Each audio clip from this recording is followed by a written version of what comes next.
Donc je fais partie d'un collectif dont je vois d'ailleurs plusieurs membres ici, le collectif À chacun son art, qui a organisé trois événements sur les dernières années à Rouen. Cerveau de Marcel au Hangar 107, Artistes avec les migrants à Saint-Ouen en 2019, et Nautilar, donc le dernier événement qui était l'année dernière pile, à la Halle aux Toiles pour une exposition. Et pour le colloque dont on a parlé et dont je vais vous faire un rapide résumé, hyper rapide, qui était au pavillon des transitions sur les quais. Le Nautilar, en fait, à partir de l'événement historique du fait que le premier sous-marin a été mis à l'eau à Rouen. Il s'appelait le Nautilus, et c'était donc l'idée, le fil qu'on a déroulé avec le collectif pour parler et faire des œuvres sur le fleuve, l'océan et la vie sous-marine. Et donc je dirais la particularité aussi de ce collectif, c'est que chacun puisse se sentir légitime à créer une œuvre, et donc on met en scène des œuvres qui sont à la fois d'artistes reconnus et de personnes qui ont envie de créer sur la même thématique. Voilà, pour la description du collectif. Et donc aussi pour vous dire qu'on travaille sur un nouvel événement qui devrait se passer dans les abysses. Donc le sous-marin devrait aller plus bas. Et on vous donne rendez-vous a priori l'année prochaine. Mais c'est pas le sujet. Alors, donc je vais juste...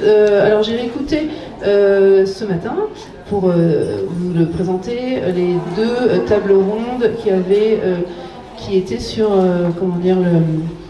la scène, et vous dire en fait que j'ai trouvé que c'était vraiment super ce qu'on avait fait en termes d'informations qui étaient livrées, et que je vous invite à aller écouter le replay en fait de ces conférences qui étaient donc l'année dernière sur notre chaîne YouTube Nautilar, et c'est vraiment extraordinaire en fait toutes ces interventions, ça vaut le coup de le savoir, et quand on a un peu de temps de les écouter.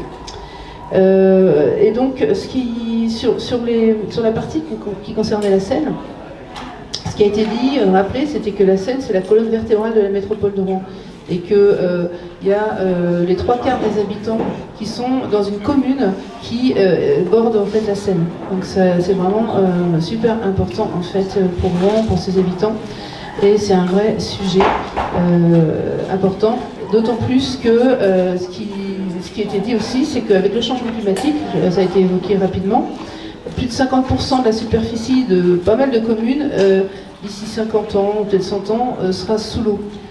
D'après les projections. Je pense que Cédric pourra en parler.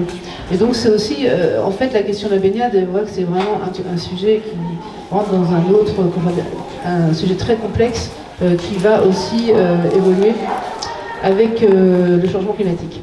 Alors, ce qu'a dit tout à l'heure Cédric, il a dit la baignade est interdite là où elle n'est pas autorisée. En fait, ce qu'avait dit l'Agence régionale de santé, je m'excuse, hein, elle avait dit la baignade est autorisée là où elle n'est pas interdite. Il y a 2 heures. Je sais pas si... Si la nuance, c'est vrai qu'il y a une nuance. Voilà. Donc, bon, je crois que c'est à peu près pareil. Ouais. Et en fait, ce qu'il avait expliqué, c'est que c'est vraiment, en fait, sur la base d'un projet que l'Agence régionale de santé, service de l'État qui s'occupe effectivement de regarder la qualité sanitaire, va ou pas autoriser un projet par rapport au niveau de la qualité de l'eau, mais aussi à la capacité à gérer les aléas. C'est-à-dire notamment, par exemple, qu'est-ce qu'ils mettent en place en termes par rapport aux orages. Donc il dit, nous on autorisera le jour où on aura un projet qui nous montrera en fait que c'est jouable. Voilà. Ce qui a été dit en fait, c'est ça la démarche. Il faut trouver un lieu, avancer, etc. Et ce que j'avais trouvé intéressant aussi, c'est que finalement, c'est un enjeu plus global, même sur la baignade. C'est pas uniquement la Seine, ce qu'il a dit, c'est aussi les rivières comme le Cali.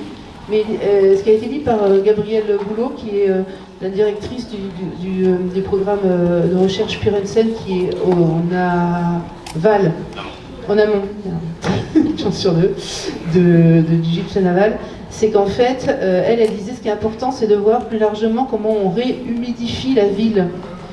en favorisant l'infiltration de la pluie, par exemple, il y aura de plus en plus d'orages, et ben, il faut qu'il y ait de plus en plus d'endroits dans la ville où en fait, l'eau peut pénétrer dans le sol et ça fera simplement en fait, qui arrivera dans la rivière, dans la Seine et qui amènera en fait, son lot d'Escherichia coli et compagnie.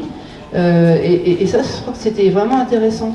Et elle disait, la question de la baignade, pour elle, donc elle est sociologue en fait, donc elle a analysé en fait sur Paris le retour de la baignade, donc c'est vraiment son sujet. La question de la baignade, c'est une bonne occasion d'avoir ce débat dans les collectivités, c'est-à-dire élargir le sujet à l'infiltration, mais il y a bien d'autres idées en fait pour faire en sorte que la qualité de l'eau elle soit meilleure et pas uniquement en fait aménagée. Ce qui se disait effectivement, c'est que la baignade c'est complexe. Il y a les questions de sécurité qui sont avant effectivement ceux de la qualité de l'eau. Parce qu'on n'a pas, on pense généralement que c'est l'inverse, qu'on pense que c'est un problème de qualité de l'eau.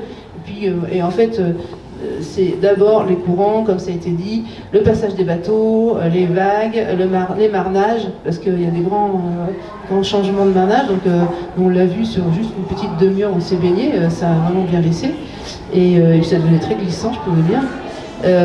Et du coup aussi la question de l'aménagement des quais. Parce que tu as dit, tu as une échelle, si tu n'es pas au niveau de l'échelle, ça pose problème.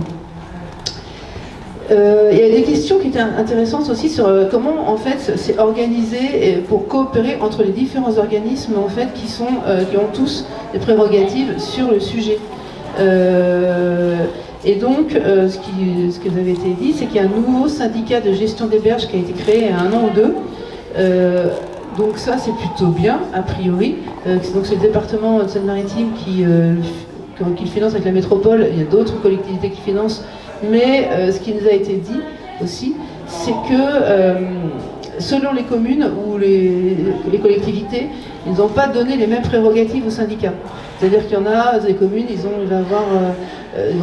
pouvoir travailler sur tel ou tel aspect, puis la commune d'à côté, ça sera d'autres aspects. Donc en fait, il y a un syndicat, okay, mais malheureusement, on ne peut pas travailler sur chacune des communes sur les mêmes sujets, quoi, en gros, enfin, si je simplifie le discours. Bon, bah, ça va dans le bon sens, mais c'est pas encore complètement fluide, c'est d'après ce que je comprends.